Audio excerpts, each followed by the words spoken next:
Charles County Fair is December 5th, which is Friday, and 6th, 2014. And they have live greens, Christmas lights, living nativity, live music, local foods, artisans, specialty gifts, fresh produce, Santa Claus, and more. It's a admission of $1 per person or a one non-perishable unexpired food item, and that benefits the Southern Maryland Food Bank.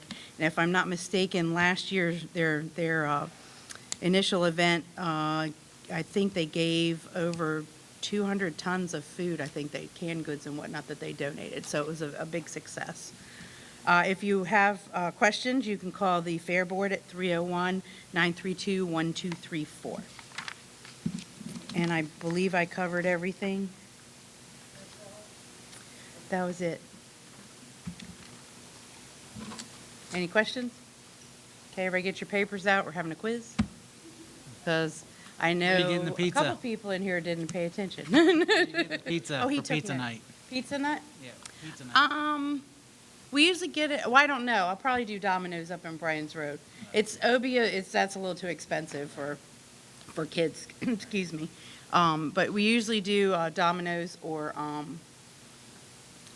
Pizza Hotline usually works with Indian Head Elementary and gives them a good deal. And they come to the July 4th celebration every year and sell. So, but I haven't gotten that far yet as to who we're gonna give pizza. Thank you. Okay, anybody else? I see Officer Lee isn't here today. No, we're on the swearing-in ceremony for tomorrow.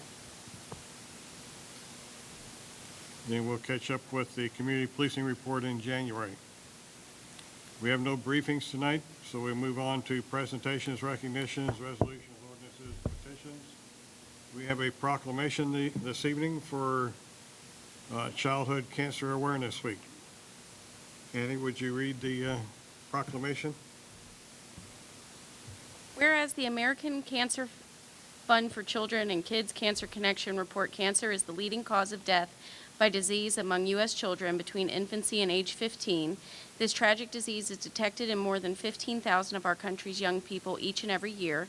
Whereas 1 in 5 of our nation's children loses his or her battle with cancer, many infants, children, and teens will suffer from long-term effects of comprehensive treatment, including secondary cancers.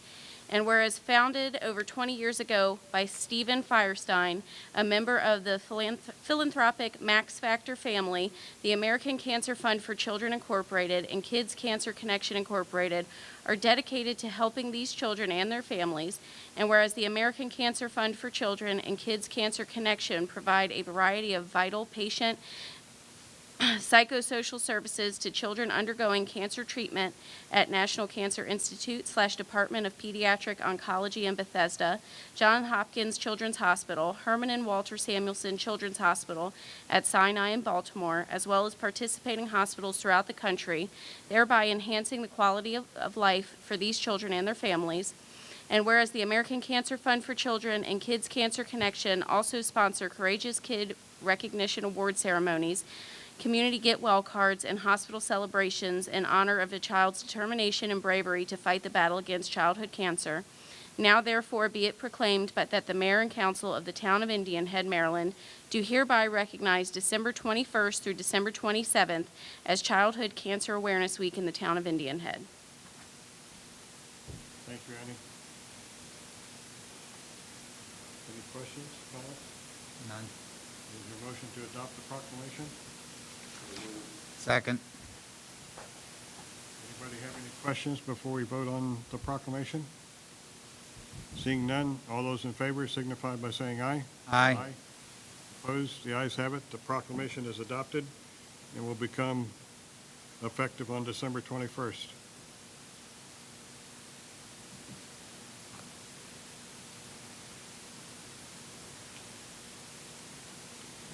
Next, we have no resolutions. Next, we have an ordinance 11-01-14, an ordinance concerning abolition of the Economic Development Commission. Annie, will you read the ordinance? Ordinance number 11-01-14, introduced by Mayor and Council, Date introduced November 3rd, 2014. Date adopted December 1st, 2014. Date effective December 21st, 2014. An ordinance concerning abolition of Economic Development Commission for the purpose of abolishing the town's Economic Development Commission and all matters generally related thereto. By repealing Chapter 8 Committees, Article 4 Economic Development Commission, Sections 8-8 and 8-9, Code of the Town of Indian Head, 1990 edition as amended. Be it enacted by the Council of the Town of Indian Head that Article 4, consisting of Sections 8-8 and 8-9 of the Code of the Town of Indian Head, 1990 edition as amended, Chapter 8 Committees, is repealed. And be it further enacted that the Town of Indian Head Economic Development Commission is abolished upon the effective date of this ordinance, and the terms of office of members of the commission shall cease. And be it further enacted that this ordinance shall become effective at the expiration of 20 calendar days after its approval by the council. Thank you, Annie. Is there a motion to adopt the ordinance? So moved. Second. Any questions or comments? I have none. Does the audience have any questions or comments on the ordinance? Please come up to the podium and state your name for the record. Hi, good evening. Donald Anderson, current chair of the town EDC. And recently, I did a lot of thought before coming down here tonight and thinking about the big scope of this and what's the best interest of the town. Recently, being voted in this position, I don't think we've gotten the full core of the true meaning of economic development. In my research in the 3 months of EDC, we've been stagnant. I'm hoping that this ordinance will shift us in the right direction.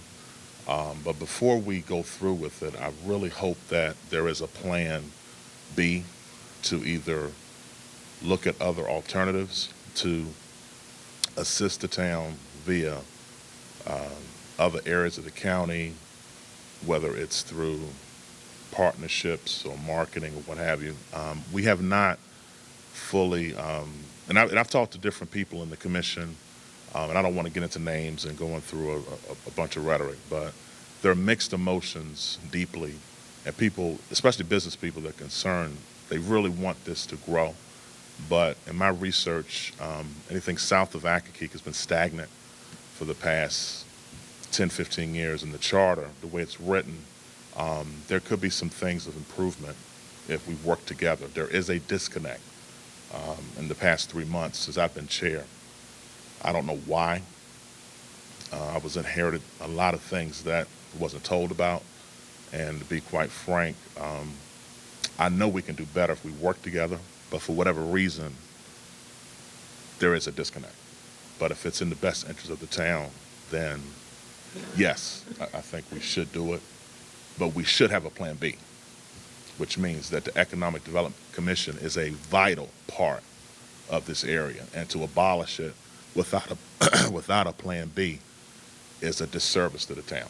We need a plan B, whether we go something outside or work together, or if you want to do it the way you want to do it, but something needs to be done, because if you don't have a plan B, it will stay stagnant, and I don't see why not.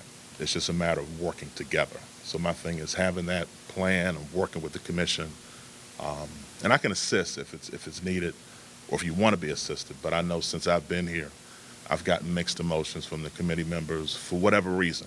Again, I've been 3 months as a chairman, and for whatever reason, there are mixed emotions, and I think it happened a lot long before I became chairman, but I did want to say that. And if it's in the best interest of the town, then yes, we should do it, but going forward, whatever you do, we have to work together. That's vital for us to grow. Thank you. Thank you. Any other questions or comments? To address Donald's recommendation that we have a Plan B. Well, we do have a Plan B. It's in effect. We have hired a consultant, Regional Policy Advisors. They have started interviewing the businesses in town, the governing officials, and the citizens of the town, and are pursuing development of an economic development plan, as well as an economic development strategy, and a marketing brochure to attract businesses to the town of Indian Head. In the course of that, we will be working with the Charles County Economic Development Department. So I think we do have a strong Plan B. And once we have the strategy and the marketing brochure from Regional Policy Advisors, then we can consider next steps.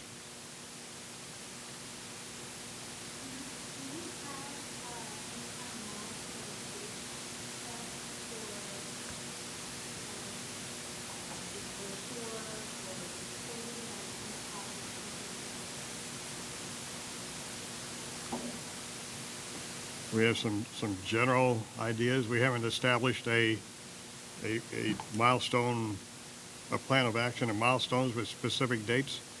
But the first thing is Gary Hodge will be giving us a report after he finishes the interview process, or the fact finding, if you want to call it that.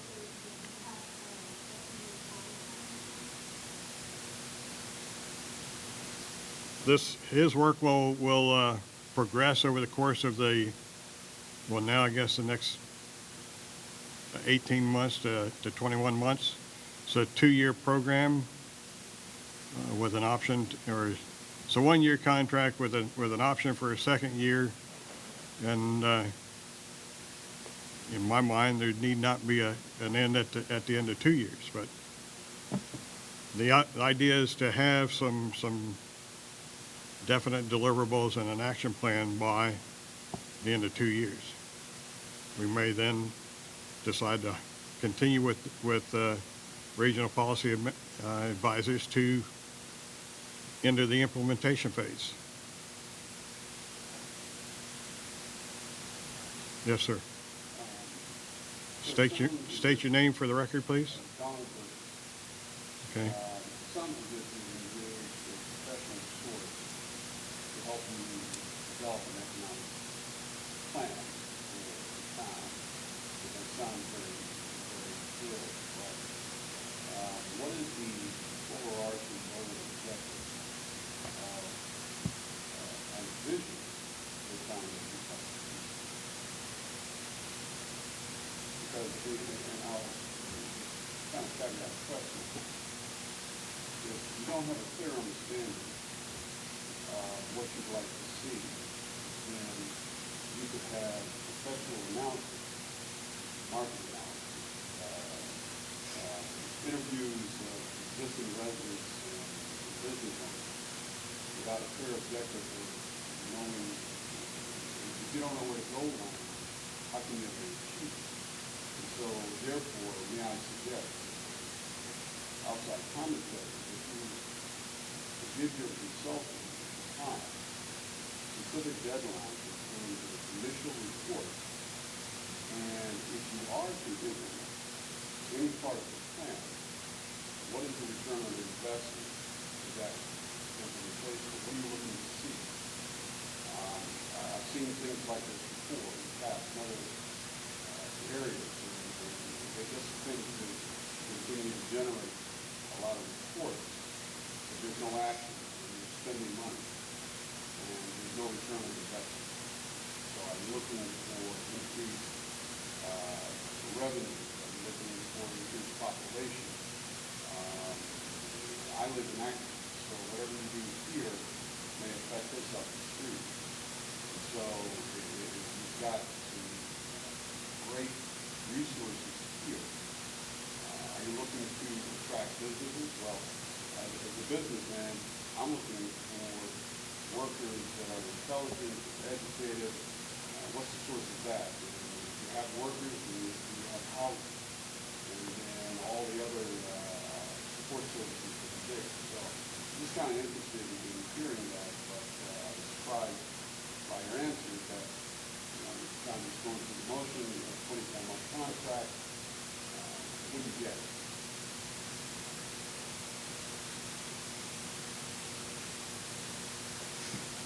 I'm not sure how to answer that question. I'm not sure what the agenda is here. We want to get increased economic development, businesses in the town to provide goods and services for our citizens, for the workers on base, and for the contractors on base. We'd like to provide businesses to fill some of the off-base engineering needs of the base. And we'd like to attract goods and businesses to provide goods and services to what I think are another aspect of our market is our recreational assets. The Mattawoman Creek, the Potomac River, the Indian Head Rail Trail.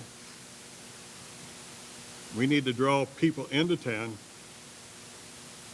People say we need more housing. We've always said that for decades. But they never defined how much housing is enough, is required. We're on a peninsula between the Mattawoman Creek and the Potomac River, so we're somewhat confined in how much we can grow. I don't know that we can get enough residential population to attract all the businesses that we want. So we need to use the base as an asset. We need to use our recreational assets to attract people into town to provide that customer base for businesses. And that's what we want Gary Hodge with the regional policy advisors to look at and see how we can best market those assets to attract businesses to the town of Indian Head.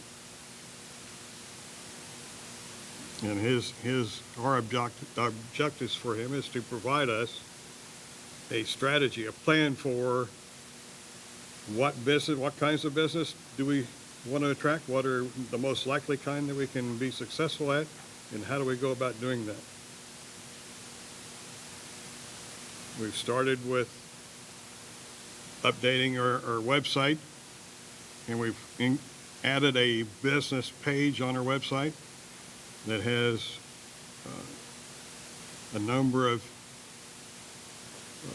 cascading pages behind it to publicize what we perceive our assets for businesses are, to try and attract them. And Gary will help us further enhance that business webpage.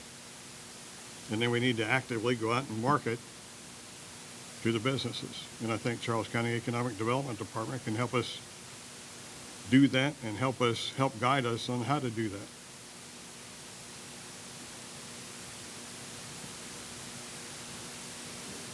On that point, has Gary reached out to Charles County? I'm asking because I know county level, as far as leveraging assets, offices, different practices, and size, come down, ROI, asset planning, so Gary actually plans to set up March for deadline or second. Because this is obviously out of a lot of help, and I'm wondering, as the ordinance, as a business owner myself, how is this plan, 2015, what is the plan going forward, or we haven't really put a deadline, still in the work? That's something that is going to come down to term, commercial, residential, designing that, strategizing, and if he doesn't have it, then we're going to be going back and forth with it. I'm not saying we'll do that, but pressure needs to have that. If you're going to pass an ordinance and you're going to do it, what does he have in place? Or does he have it in place? Because I know for it. I don't know. And then I've definitely reached out. And I have help, but the ordinance passed.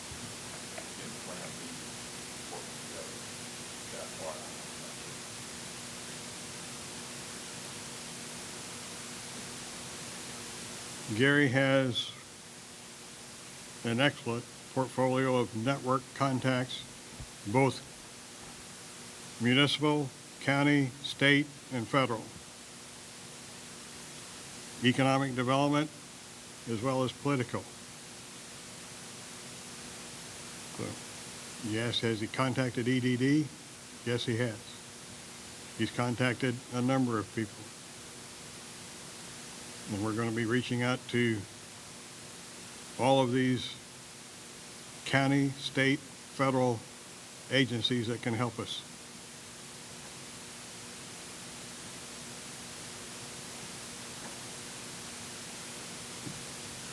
Seeing no other comments, then Annie, will you call the vote? Councilman Albright? Yes. Vice Mayor Rice? Yes. Mayor Chesley? Yes. The ordinance is adopted and will become effective on December 21st, 20 days from tonight. We have no petitions, no unfinished business, no new business. I will read the announcement of upcoming meetings, and then I'll open the floor for citizens' comments.